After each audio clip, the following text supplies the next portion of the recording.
Hey, it is me, Unapologetically T, and I wanted to come talk about the twin flame journey. It's breezy out here. But I wanted to come talk about the twin flame journey, and I think there's a lot of misconceptions about this journey. It's one hell of a journey, and it's a lot of misconceptions about this journey. So I don't know where I want to dig in deep first. I think first I want to say that I think we complicate this journey. This journey isn't about a physical union, so to speak, and yet it is. So it is it is a complex concept on its own, but I think we overcomplicate it ourselves too. Definitely when we're in the thick of the journey, when the journey first begins, and just being in the thick of it with all those emotions, feelings, wounds, and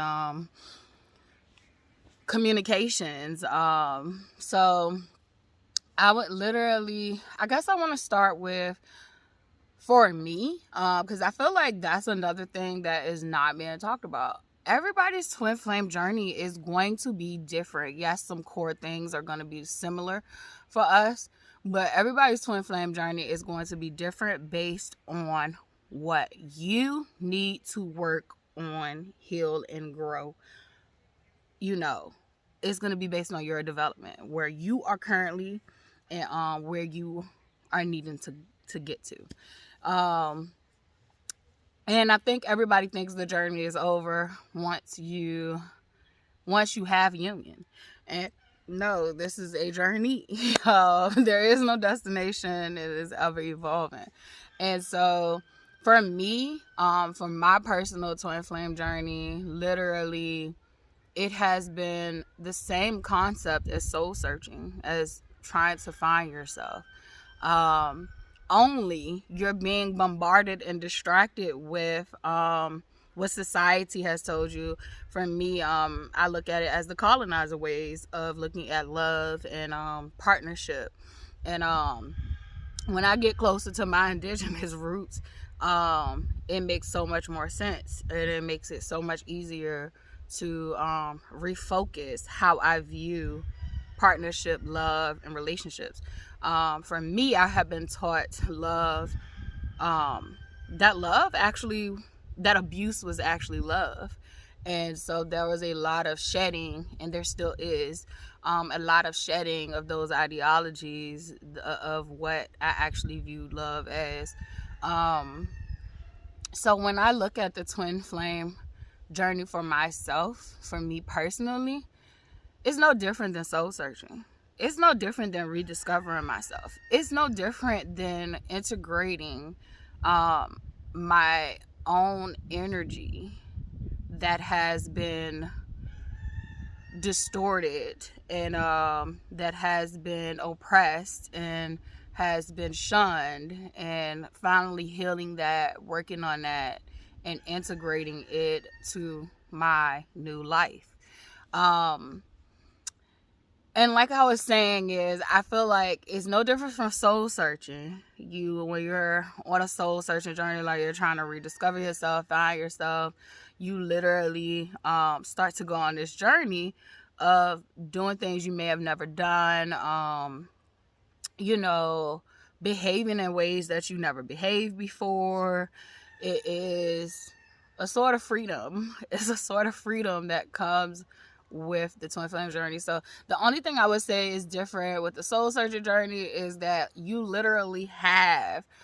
are bombarded with this distraction that another person is your person. And if you just get with your person, everything will be okay. And it's like, that is not the mission, even though it's the mission. It's like, the mission is truly you healing in you what you need to heal in you. You healing those areas that felt like voids. You finding your own identity and sovereignty and independence as one solar being. One of the things that I think with twin flame rhetoric and how we feel as twin flames is that literally our person is the same soul as us. And yes, that's true. The person is the same soul frequency as you, soul blueprint. That's why they call it twin flames, because like you're literally a twin. However, that person is incarnated here in another physical body, and they're their own sovereign being, and that's the point. It is not the point of you guys coming together and becoming one. The point is that you're already one. You're already whole on your own. This is not a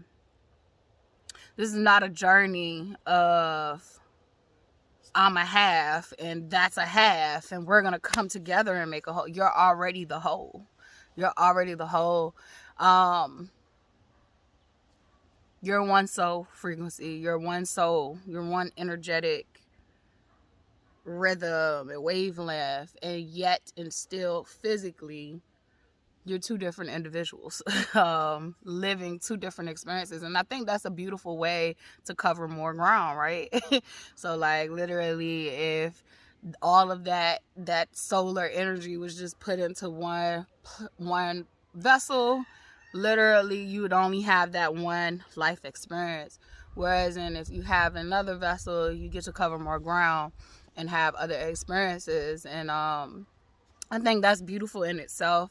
And on a grander scheme of things, that's how it is for life. Like God has strategically placed these vessels with its solar power that it wanted to give it.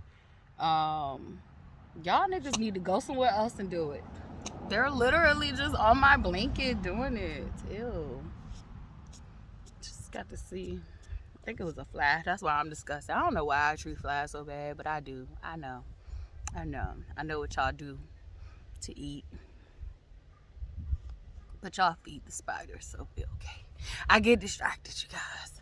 But I do want to come and be transparent. When you are activated, you're typically activated by the person who you deem as your twin flame. You're typically activated by that contact, whether it be physical contact or just some other type of awakening. There's things that happen that it's not everybody's stories, but there are some things that happen without physical contact. And so once you're activated, you go through these things, man. And like I have been infatuated with people, and I have felt like, I've been through the experience like, oh my gosh, like if I don't have this person, I'm gonna die. Like, that teenage intense love. But this shit is something so completely different. This is something that you're not able to control. This is something that you can't break the tie to. You can't go do a ritual. You're tricking yourself if you try. It is just something that like literally is so freaking powerful, and they're only activating you. So they're activating you, and that's another thing. Like whatever healing you do, whatever healing your twin do, it affects you. So like literally, it doesn't matter if you're here in America and your twin is over in Africa. Whatever healing work you are doing for yourself is going to help your twin in the same ways that it is helping you. So literally, that's why the focus has to be you. The focus, you start to learn that when you want to focus solely on the twin, that's abandonment. That is abandonment and neglect for yourself. You start to realize when you want to focus heavily on the twin, that obsessive shit, that is a form of being possessive and controlling. Definitely in no contact situations, you get these urges and these pulls to want to be in contact with each other, and it's like, it's not just you. Sometimes your twin is missing you, and so literally you have to learn how to regulate that energy. So like if y'all are in no contact and you just out of nowhere, you doing great, you minding your business, and out of nowhere you just get this pull that I just wish I could talk to them.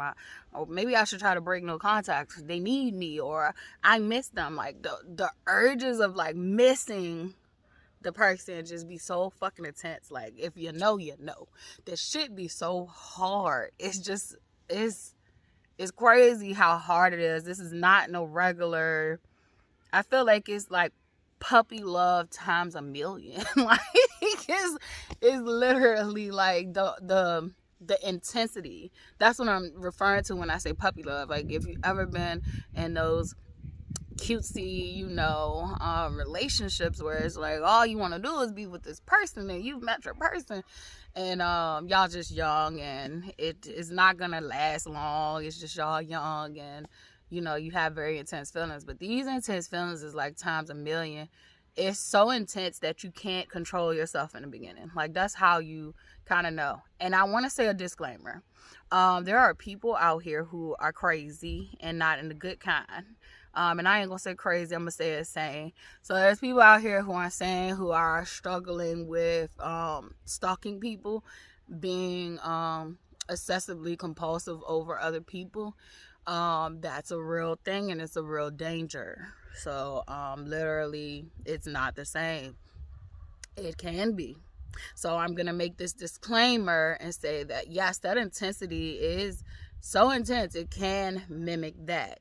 And the only difference I'm going to say it is that when your twin flame sets up no conflict, no contact, when your twin flame tells you no, I think you're more prone in that type of energy to respect that, even if you do have hiccups where you cross their boundaries.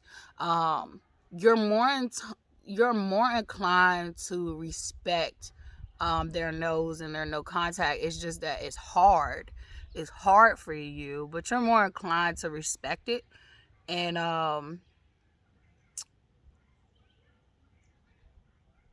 trying to differentiate. Like, I can't tell people don't, but like be cautious and careful to make sure that if you are one of the people who are literally bothering someone else who doesn't want to have a relationship or contact with you, to leave them alone. That may be a part of your healing, to respect boundaries and also enforce your own. That's the best, clearest way I can try to talk about that, because like I said, these are complex things, and I hate that some people who are ill and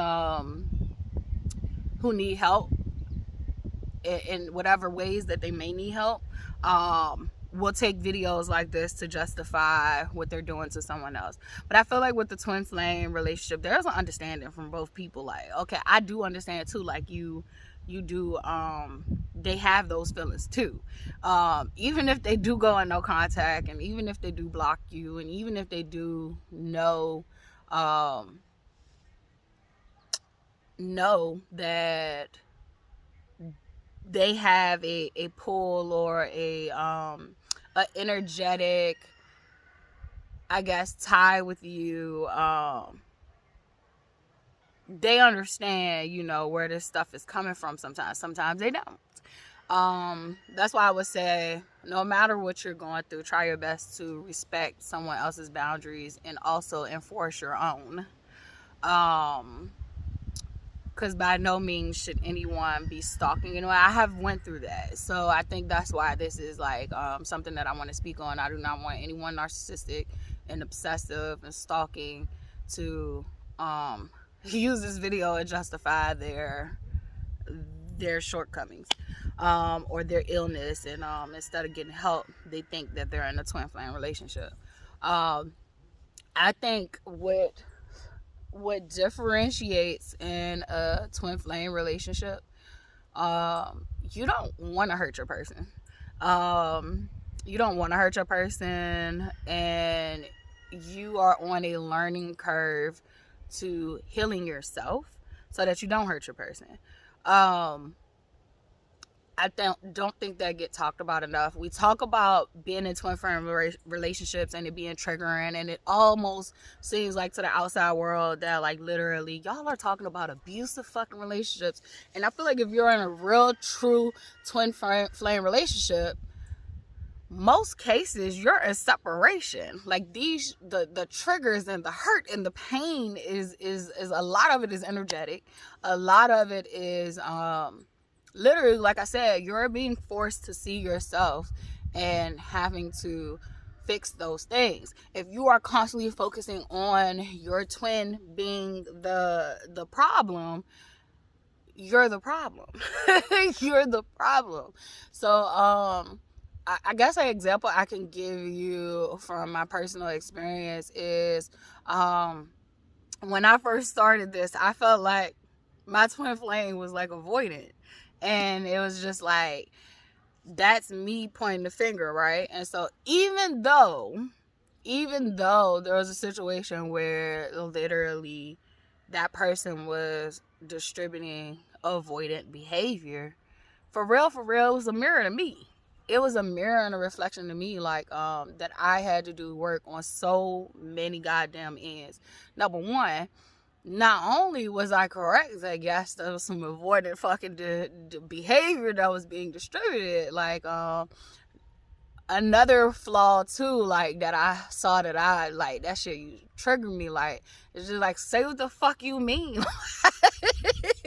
Just say what the fuck you mean. Like don't pussyfoot around this. I'm not gonna be, this is Hoodman's term, twin flame explanation. Y'all done probably seen all these gurus online and all this shit. Like, this is a Hoodman's term. This is a twin flame union that has not had its physical union. However, internally I have integrated a lot of my divine masculine energy, and I'm still healing my feminine energy. I operated out of a lot of distorted masculine energy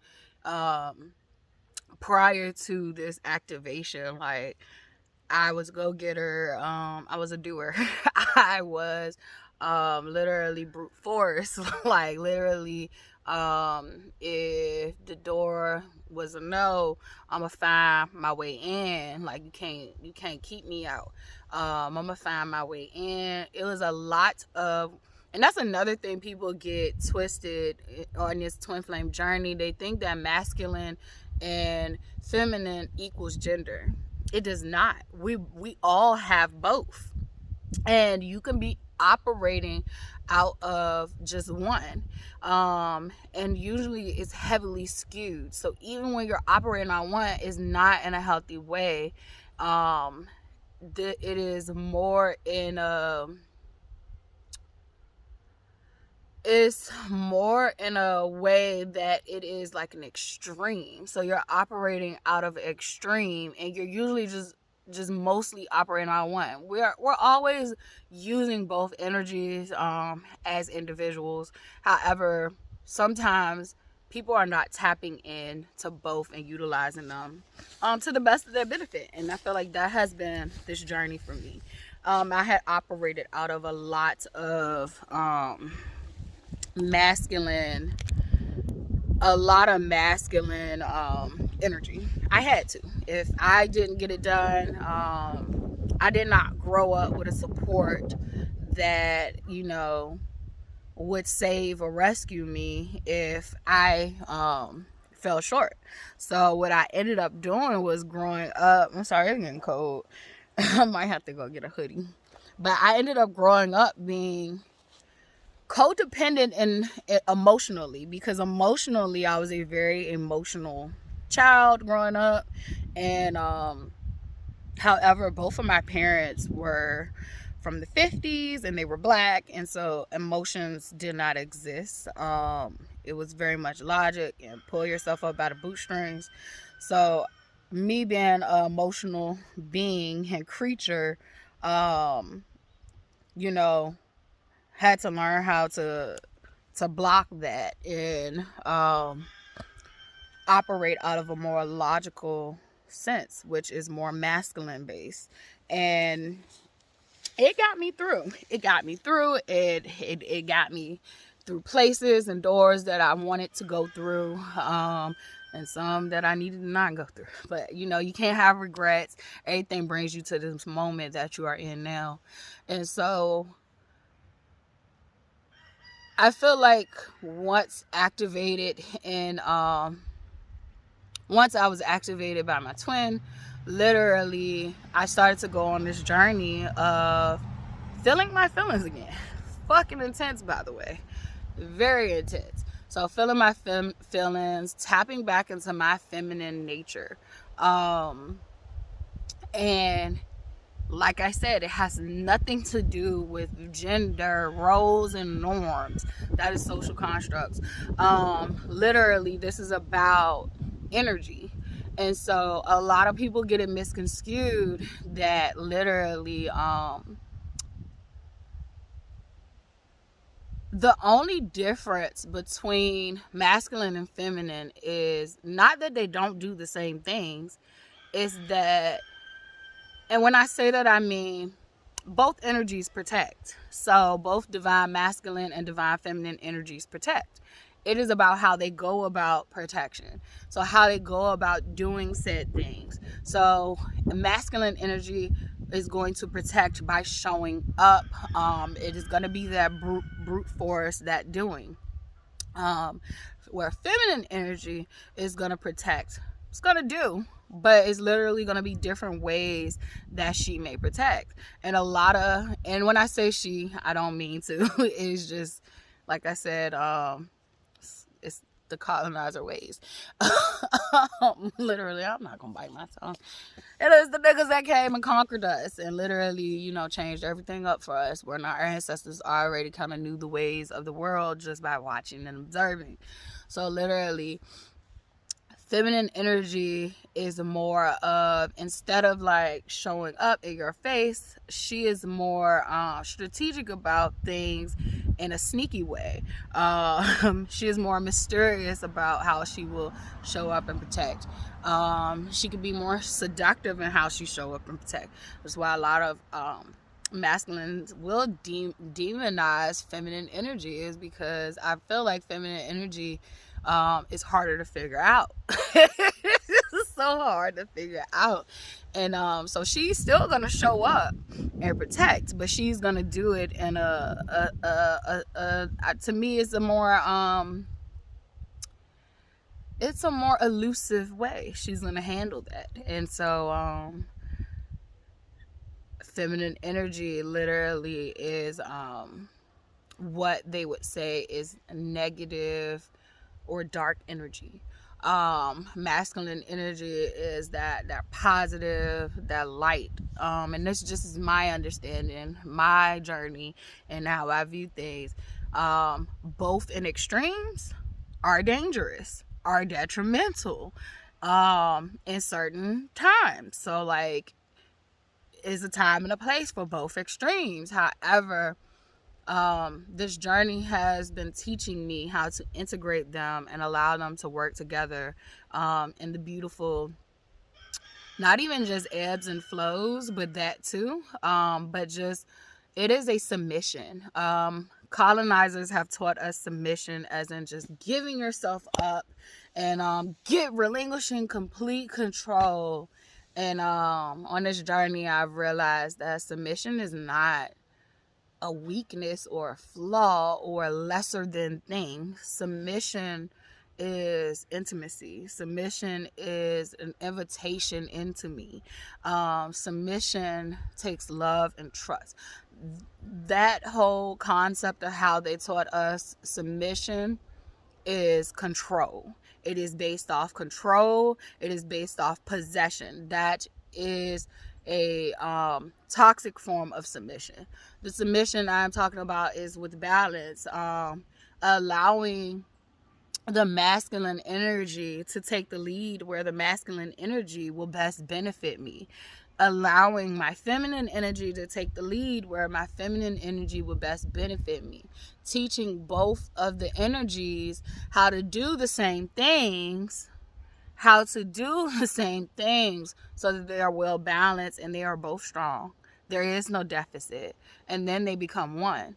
And so literally, I think that is the most powerful form of submission that we could ever reach, is not a submission that requires you to give up your power, but a submission that is inviting love, balance, and trust of for me, God's will. So literally, I feel like if you're on a twin flame mission and you don't have a higher power, I can't speak to you. For me, my higher power, I call it God, but I see God as this life force energy that flows through all living things. Even what we deem evil and wicked, God has created, and literally God has the ultimate power. And so I look at God as omnipotent. I don't look at God as a sky daddy or like something like that. Like, God is both masculine and feminine energy at its at its at its extreme, and then also God is everything that's in between. And so literally, that's what I have strived for myself, to find that beautiful. I know both my extremes, but loving and balancing all the in-betweens. And I just look at God as an energetic life force, of all the elements on this world and beyond. So literally, this journey has been pushing me closer to that oneness. It becomes less about my partner. Like, my partner physically exists. However, the internal work was bringing me back to myself and God, bringing me back to knowing that I'm whole on my own, and that God is what powers me, not just my twin flame. My twin flame and I are one. So, like, literally, energetically, like, we're one. So why should I keep staying in constant fear-based energy? Why am I obsessing over something that's already me? It's already, and it's not in a grandiose way to remove and strip that person of their identity physically. It is an energetic knowing that, like, literally, we are one. We're one. We're taught these in bits and pieces. When they talk about marriage and union, and they say you get married, you become one. Literally, it's that same concept of oneness, except for you don't have a piece of paper binding you together. You have a contract with your higher power, which for me is God. Which you will have twin flames, like, literally have different belief systems. In the physical form, and literally, those are things that you have to work through and work with, and learn to be submissive in certain areas of learning how to understand. And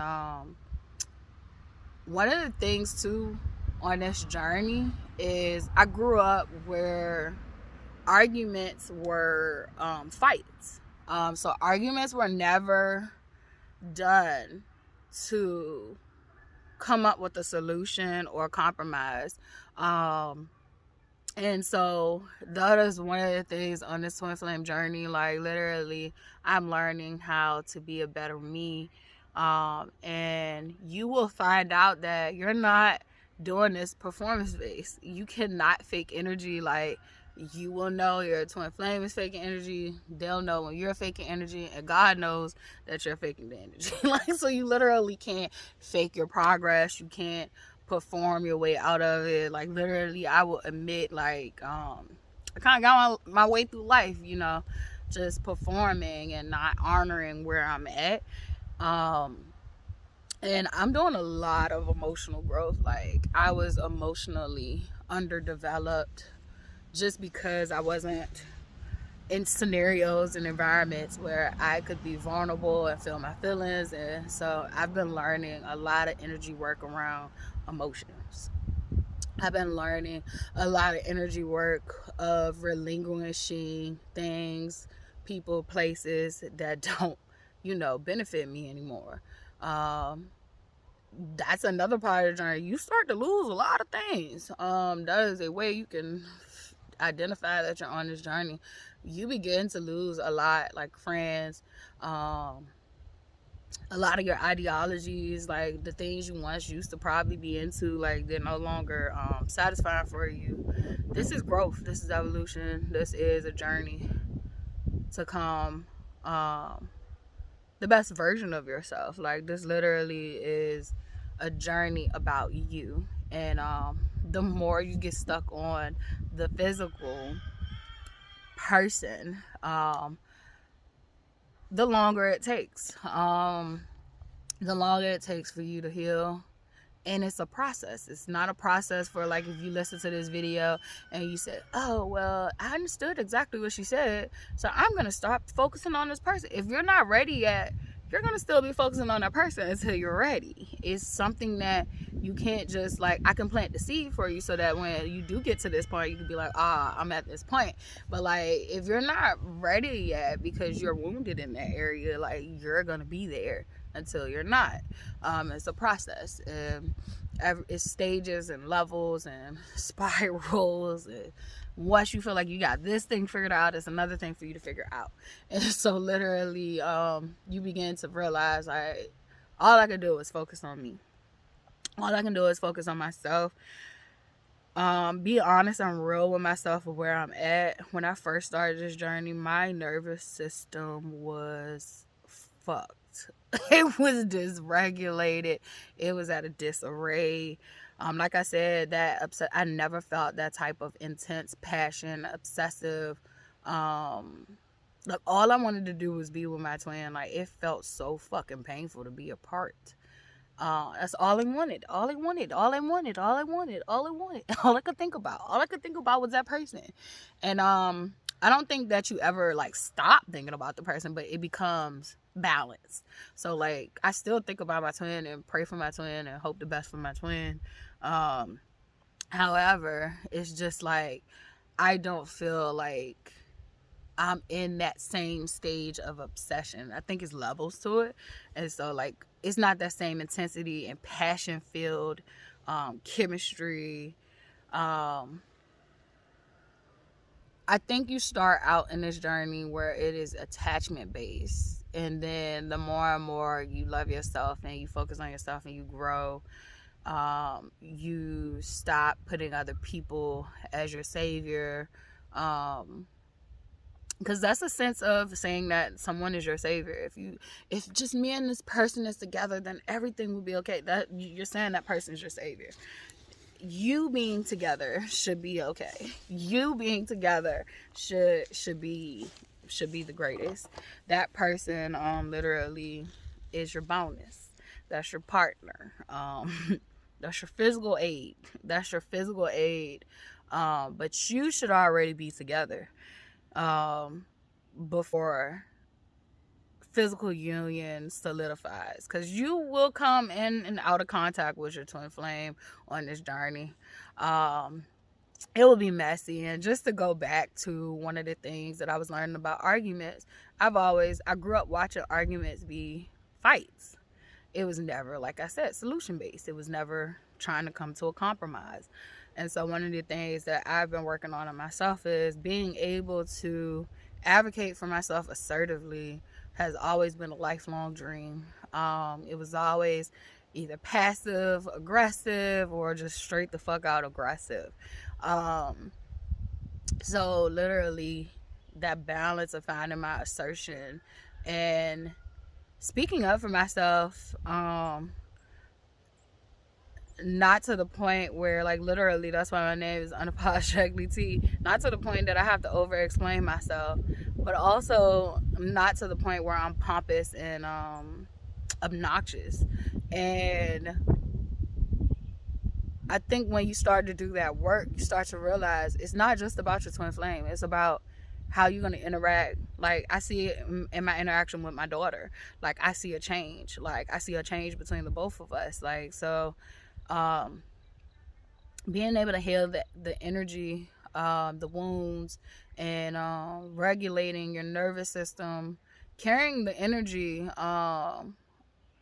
carrying the energy. So like if you are the partner who is, I would say, like the pro at feminine energy, you're going to be the person who is doing a lot of that spiritual work, a lot of the work that people can't always see, put their finger on. They see it in your aura or how you show up in the physical realm, but they don't always get to see, oh, T has changed how, she's going to talk with people, until they experience that with you. So they don't get to see that change behavior until they get to actually have those interactions with you. They don't get to see the work that goes into it. However, it's happening. Your twin, on the other hand, could be more of the pro on how to have the healthy masculine energy physically. And so literally they might be the one who is the doer. They are the one who is physically making changes and shifts. And so you're spiritually making changes and shifts, and this has nothing to do with gender. I want to say that you could have two men and one is better, I'm going to say naturally better at this, and the other one is naturally better at this. And then literally that's how it is. But you both literally know how to do both, if that makes sense. This is what the whole, from my journey, is the whole thing is getting better, being able to do both. But I do notice that a lot of my growth is being able to energetically hold energy, energetically set boundaries, and physically. So not just setting the boundaries, but enforcing them. Being able to assertively speak up and out for myself in a way that, like I said, I'm not trying to convince you. And I'm also not trying to berate you with the information. I'm literally letting you know how it is and what it is. I grew up people pleasing, so a lot of the times I realized it, but I didn't know the depths of it.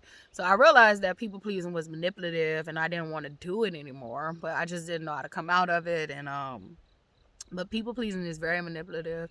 You literally have to maneuver in a way so that you can get your needs met, and you have to meet someone else's needs and say fuck yours for real, but you can get some crumbs to get whatever you need done.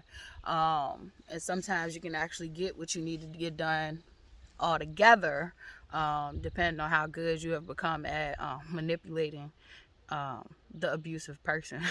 So literally though, knowing that you don't want to even have close relationships with people who, whether it be business, friendships, family, whatever, you don't want to have those close relationships with people who require you to people please. If you can't be assertive and all that stuff, like, those people aren't for you.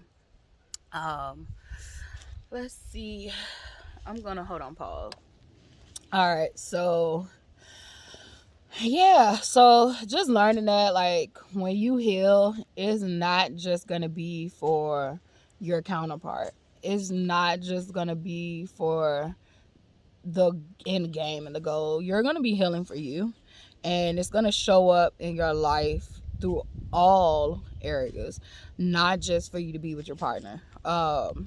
Like I said, I see changes in my relationship with my daughter, myself, my dog, interactions with people. I get to see how those things are changing and how I'm healing. I get to see in those interactions where I need more work on, and I literally do the spiritual work to and the physical actual work too, to change those things. Let's see, is there anything I'm missing? It's a process. You can't spiritual bypass, you can't physical bypass, like, living life. You can't bypass. Technically you can skip over some stuff and think you're skipping over it, But in actuality, that shit comes to revisit you. So if you skip over a lesson, a phase, and before it's your time, and you play pretend that you're ready and you think you got it, and you know you don't, you just want what you want, just want to get to the person. You want to get to the person. Literally, that's where things go disarray. I also, like I said, I made this video because I think a lot of people who are in abusive relationships take the twin flame journey to justify the abuse, and you got to be careful because not everybody is going through a twin flame initiation. Some people are literally in abusive relationships, and you got to be able to differentiate that. Like I said, a lot of twin flame relationships go through separation just because they're not on the same tune. Like they're literally they're not healed. They're not healed. They're not on the same tune. They need fine tuning. They need to go heal. They need to go figure the things out. They usually come in contact. Yes, there's hurt and there's pain. But it's usually not what some people are thinking. If someone is beating on you, go get help. In no situation is it okay. And if someone is abusing you and you're losing yourself and your identity, that's not a twin flame relationship. A twin flame relationship, usually there is some type of like pain and discomfort between the two. There is something that has happened, and literally, like I said, one of the scenarios for me is that in my lens, the person showed up avoided, and so literally, it was my job and my duty to reflect and see, well, first of all, why would you even be chasing someone who you deem avoidant? Like what do you need to work on that you are attracted to avoidant behavior? Another scenario that popped up was when my twin flame actually did like give me attention that I was wanting, I would literally fucking run. I would find a way to sabotage that situation and run from it. It scared the shit out of me. And so like literally, while I'm talking about them being avoidant, like that's avoidant behavior. Lacking communication. I definitely, it's weird because yes, I'm a very vocal person, but literally I was never taught how to be assertive in interpersonal relationships. I think over time I have learned in other situations how to be assertive, but like it still is a hit and a miss. It was never like a baseline for me in none of my life areas, but I do feel like, you know, in certain other situations, it could show up. But in interpersonal relationships, like literally, it had a hard time showing up. And I don't think it was because I demonstrated it. It was because of the people who I was dealing with lacked a care for it. So when I would do it, it was just like, you know, this shit ain't getting me no results. So let me go ahead back to what I know.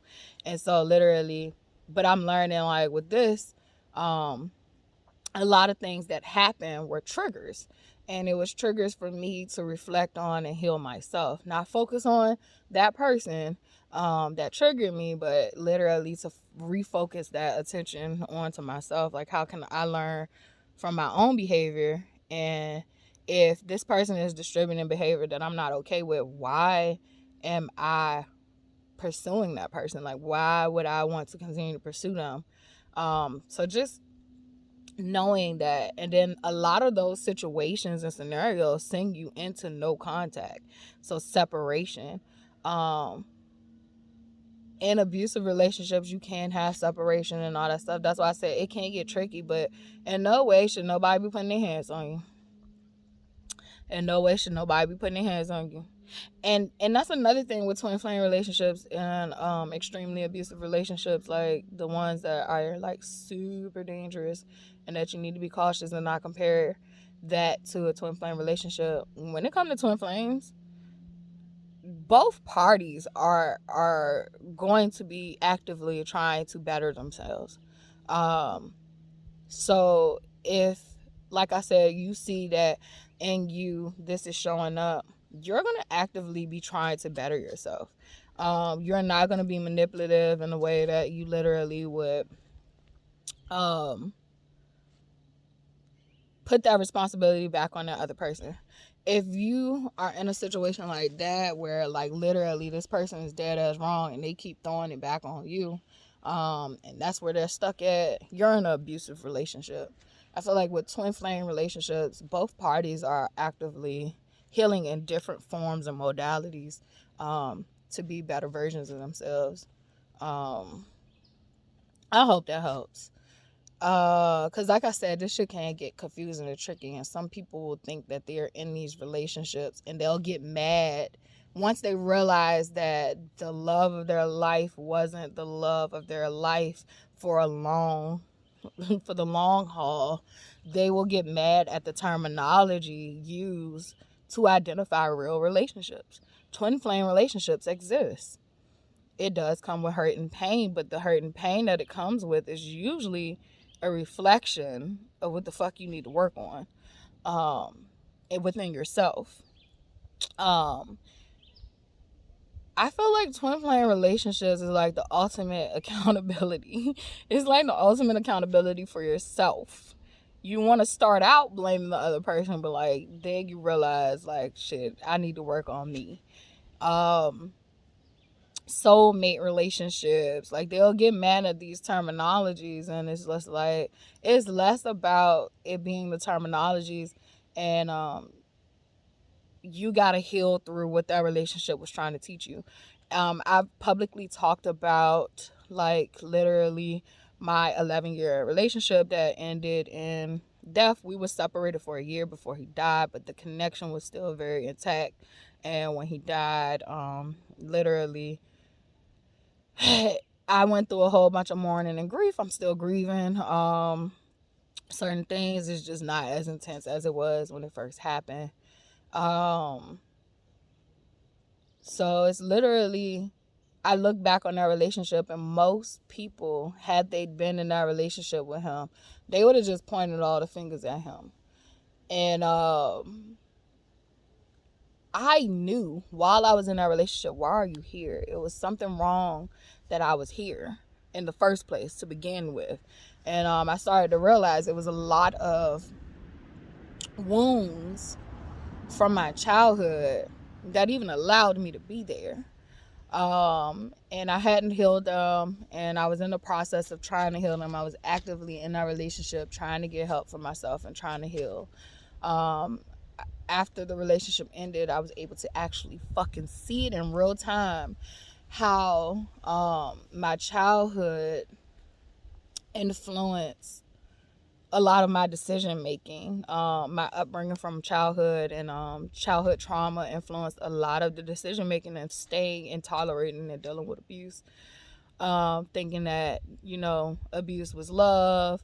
There are some parts in our story where literally, we did love each other, and it was, a healthy balance at moments. And so, like, a lot of people don't want to acknowledge that. They'll scrap it just because they're hurt, and it's just like, you gotta be able to see all of it for what it is.